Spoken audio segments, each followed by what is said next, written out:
Lyn, the domestic goddess, makes a cake.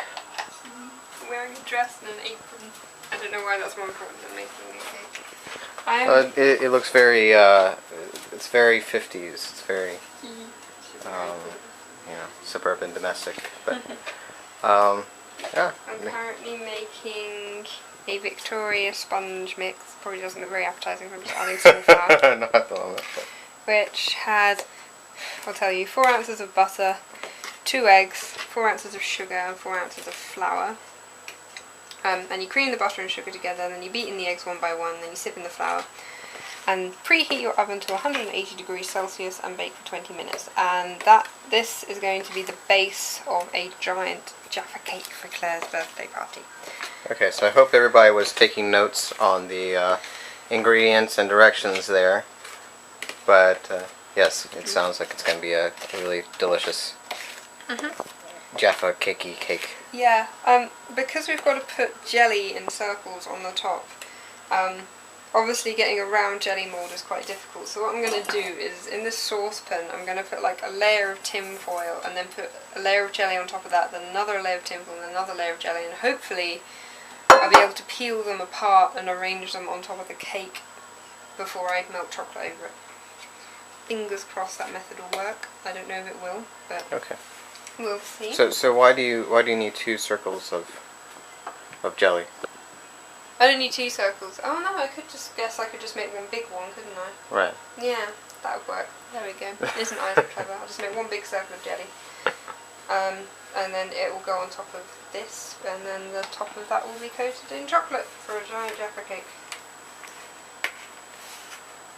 So, as my catchphrase goes, nom nom nom. Nom nom nom, yeah. So I'm just about, the oven's preheated already, because I had foresight, which I don't normally do when I bake.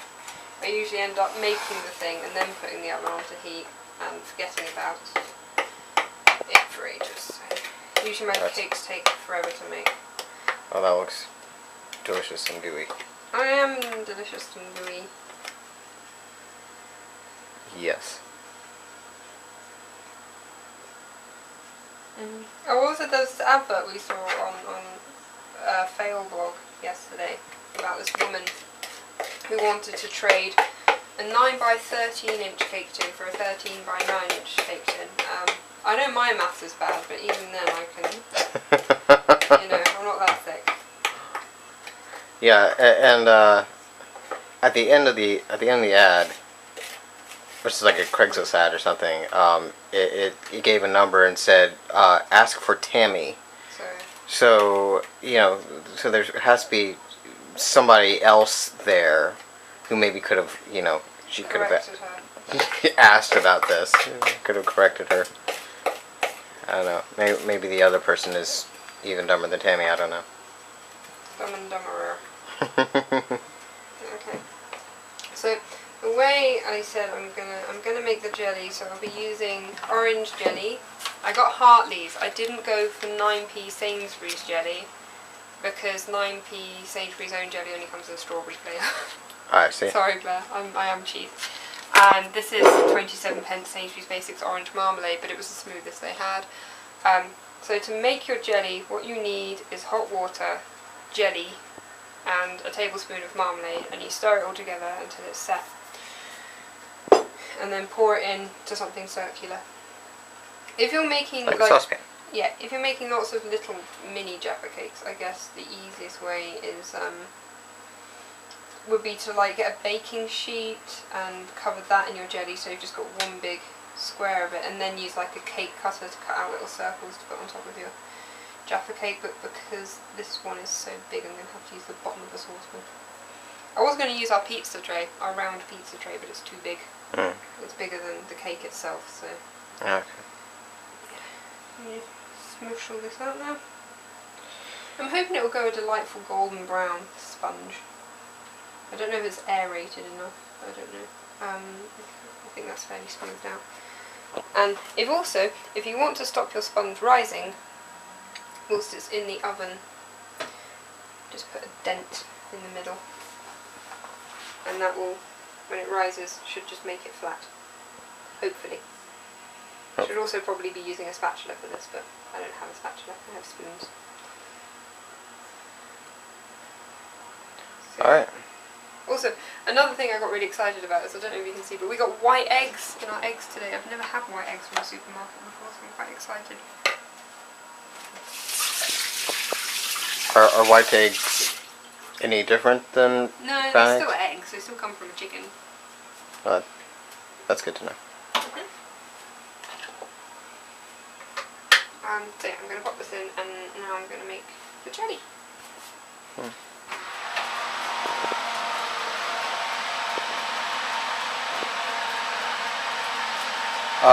I heard recently that they've finally solved the that ancient question, which came first, the chicken or the egg. Apparently, like, it had to be the chicken. Really? Yeah, like, I don't know, some genetics thing, or something about the egg itself. Like, it has an enzyme that can only come from an egg, from a chicken. Oh, okay. So. Clever. Alright, so this has been another thrilling episode of Cooking with Lyn. Yay, it's all I do. I cook and I talk. You do more than that, but I washed up. yes, thank you. So anyway, we'll be back later today when the cake is done, and we'll show you the finished product. Don't want to watch me make jelly? Oh, well, and we might watch that as well. Okay, that's All right. me next. Alright, So toodle bye. Thank you Toodle for pip. watching. Toodaloo. So I'm Bye-bye. starting to make the jelly, and the kettle's boiling behind me, but Isaac has never seen jelly like this before. Okay, so jelly, which is what we call Jello in America, instead of coming in powder, it comes in like Jello cubes, which are super tough, like super tough and stretchy, and which I guess need to be like melted down before it can be used to make like regular Jello, but they're completely edible. It's really tasty. Please don't eat all of it, because that's I the only won't. jelly I have. It's like, I don't know, it's like gummy cubes. It's like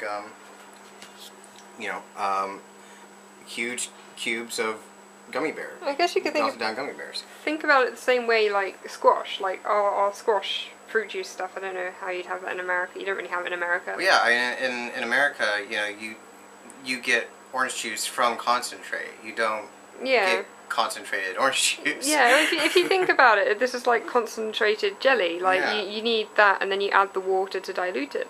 Right. Yeah. So- I've just never I never knew this. I might just end up buying a packet of this and just breaking them up and just knowing how much I love anything with gummy in the name. Okay. Well, if you take the camera, I will make the jelly. Sure. The recipe for this is kind of different to normal jelly. You need a packet of jelly, marmalade. This is a tablespoonful. I have no idea what that is in dessert spoon, so I'm going to just do 1 dessert spoon of it. It's got rind in it. That's kind of annoying, but I guess I'll have to deal with rind. Just pick it out. Do you need to pick out the rind? I don't know, maybe the rind would be nice in. Let's keep the rind in, why not put you back in there. There's marmalade on me. I'm not a huge fan of marmalade, but maybe when it's mixed in with jelly it'll be alright. We now have an entire jar of marmalade we need to get through. 4.5 fluid ounces of, was it 4.5 fluid ounces or 4.5 deciliters? I don't know. I'm going to have to do some conversions on the computer. To the computer. 4.5 fluid ounces. I'll have to put that in deciliters. The reason I'm doing this is because the only 1.3 deciliters. The only measurements I have are these ones on the side of the bowls. I don't know if you can see that, but I've got Not really. deciliters and pints on the other side. Is it better like that? Yeah. Okay. I don't have scales. I don't have cups. So I've just got to guess. So what was that? 1.3. deciliters. That's fine. This is going to be like super strength jelly. Is that really enough? I think I went over it there. Oh no, I can't count. Yeah, think about, yeah, that's about 1.2. I don't know. But yeah. And boiling water helps the jelly to melt. Also I'm doing this, I will direct your attention to the saucepan, which I have lined with tin foil, because you have to keep the aliens from reading its mind. Yeah, and because I have to get it out of the saucepan. I don't know how well saucepans are at turning out jelly, so at least this way I can take the foil out with the jelly, and hopefully it shouldn't stick. So here. You're melting! Melting! Hopefully in about another 5-10 minutes the cake will be done. I cleaned off the oven glass, so hopefully you can see it through there. Oh wow, yeah. Oh wow, cleaning! No, I mean, it's looking good. Alright. So, this is going to be our jelly, and that's going to be our cake. And then the jelly is going to go on the cake. And then that chocolate will be melted on top of it. And it's going to be tasty. Nom nom nom. It smells really good. It does. It does. So yeah. Too bad there's no such thing as smell-o-vision yet. No, sadly. I'm sure you can imagine the smell of marmalade and jelly. Okay, well, we'll be back in a bit. Bye. See you soon. Bye-bye.